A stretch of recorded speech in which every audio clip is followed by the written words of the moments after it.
Bonjour à tous, je suis ravi de vous retrouver pour une nouvelle émission de 100% Quintet. Un 100% Quintet qui prend la direction d'Angers mercredi avec le Grand Prix Angers-Loire Métropole. C'est un groupe 3, c'est le temps fort de la saison sur l'hippodrome angevin. 16 trotteurs vont s'affronter, ils sont répartis sur 3 échelons de départ, c'est le parcours des 3100 mètres d'Angers.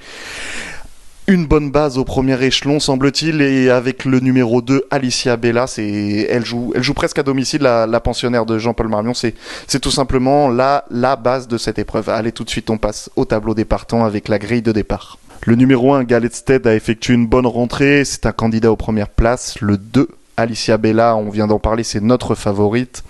Le 3, DiMaggio, n'a pu se mettre en évidence lors de ses dernières sorties, c'est un outsider. Le 4, Frilou de Carnas effectue une rentrée, mais évoluera pieds nus, c'est une possible surprise. Le 5, Gaïa d'Ocagne, est parfaitement engagé au premier échelon, elle vise une place sur le podium.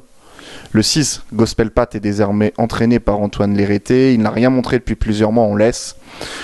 Le 7, Apil Valley, est une jument de grand talent, mais où en est-elle? C'est l'X de cette course. Le 8, Doux Parfum, tentera d'accrocher une petite place, à l'image du 9, Dexter Château. Le 10, Echo de Champ-le-Cy, revient sur une piste qu'il affectionne, sa place est à l'arrivée. On passe ensuite aux 50 mètres avec le 11, Hirondelle du Rip, qu'on regardera seulement courir. Le 12, Fakir de l'Euro, sera lui déféré, mais la tâche est compliquée. Le 13, dans un bon jour, Firecracker peut créer une bonne surprise. Et enfin, les 3 plus riches, le 14, Diamant de Tréaba, le 15, Earl Simon et le 16, Grand Villesse Bleu, sont à éliminer. Allez, tout de suite, on passe au papier.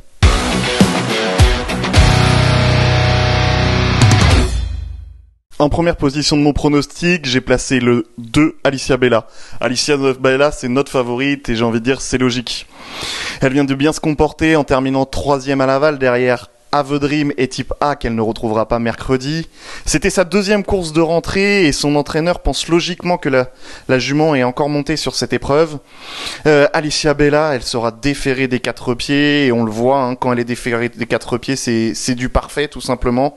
Alicia Bella, la stat, c'est 19 courses des 4, 6 victoires, 13 places, soit tout simplement 100% de réussite dans les 5 premiers lorsqu'elle évolue déférée des 4 pieds. Alicia Bella, c'est une très bonne base dans cette épreuve, elle ne devrait pas descendre du podium.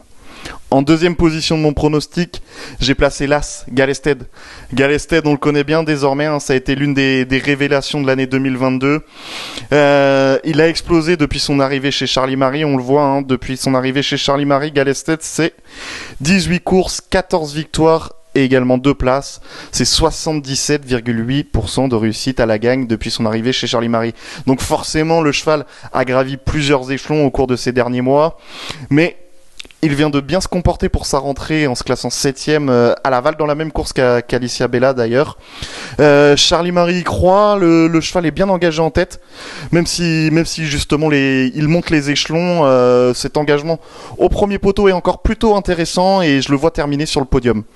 Sur le podium également, en 3e position de mon pronostic, j'ai placé le 5, Gaïa d'Ocagne. Elle est actuellement irréprochable, que ce soit au trot attelé, au trot monté. Comme l'atteste justement sa victoire à Caen lors de son avant-dernière sortie. Ce jour-là, elle défonçait 2 très bons chevaux de Sébastien Garato, 2 H, Horace Dugoutier et Andy Bourbon. Gaïa d'Ocagne va retrouver Léo Abrivard mercredi. C'est une jument qui découvre également un bel engagement à la limite du recul. Elle est performante dans les quintets, comme on peut le voir. Elle a disputé 6 quintets déjà, c'est 2 victoires, 2 places. C'est une très belle chance et sa place mercredi est à l'arrivée. En 4e position de mon pronostic, j'ai placé le 10, Echo de Champ-le-Cy. Echo de Champ-le-Cy, on le connaît parfaitement dans ce genre de tournoi. Il vient d'aller se promener à Laval, faire un petit tour aux 50 mètres en prévision de cette course, justement, où il n'aura, entre guillemets, que 25 mètres à rendre. C'est une très belle chance. Il sera associé à Tony Lebelair, qu'il connaît par cœur. Et on le voit, Echo de Champ-le-Cy sera dans sa meilleure configuration, c'est-à-dire plaqué aux antérieurs et déféré des postérieurs. Dans cette configuration, c'est 10 courses, 3 victoires, 6 places, soit 90% de réussite dans les 5 premiers.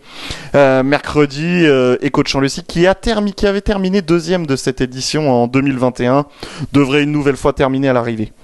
Et en 5e position de mon pronostic, c'est là où je me suis un petit peu plus gratté la tête, c'est là où il y avait plusieurs possibilités et j'ai finalement choisi et opté pour la classe. C'est le 7 Happy Valley. La jument n'a qu'une course dans les jambes, elle vient de faire effectuer une rentrée, mais on va le voir, je vais vous montrer une course de référence pour juste situer le niveau de la jument. C'était cet hiver à Vincennes, c'était le prix Ténor de Beaune, c'était un groupe 1 et la jument terminait deuxième derrière ce jour-là, derrière Orsi Dream. Mais on peut voir, hein, elle était deuxième et derrière elle, il y avait des chevaux comme Hip Hop au Fort, Onek. Donc ça situe tout simplement la valeur de cette jument qui aurait une toute première chance dans une épreuve comme mercredi, mais on ne connaît pas réellement son degré de forme et elle reste ferrée. Cependant, il y a du pour et du contre puisque elle s'est malgré tout déjà imposée en étant ferrée. Il faut remonter au prix des hêtres l'été dernier, mais elle remportait le prix des hêtres en étant ferrée. Donc on peut pas éliminer une jument d'une telle valeur, notamment avec la longue ligne droite d'Angers où elle peut effectuer un parcours sage et venir bien terminer et s'octroyer une 5e place. Allez, tout de suite on récapitule avec notre choix.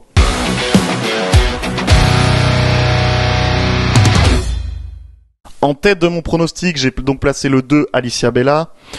En 2e position, l'As Galested. En 3e position, le 5 Gaïa d'Ocagne. En 4e position, le 10 Echo de Champ-le-Cy. Et en 5e position, le 7 Happy Valley. Avant de se quitter, un conseil de jeu et on va prendre la direction de la 6e course, toujours à Angers avec le 601 Greta. Greta, on connaît sa qualité, c'est une jument que j'adore.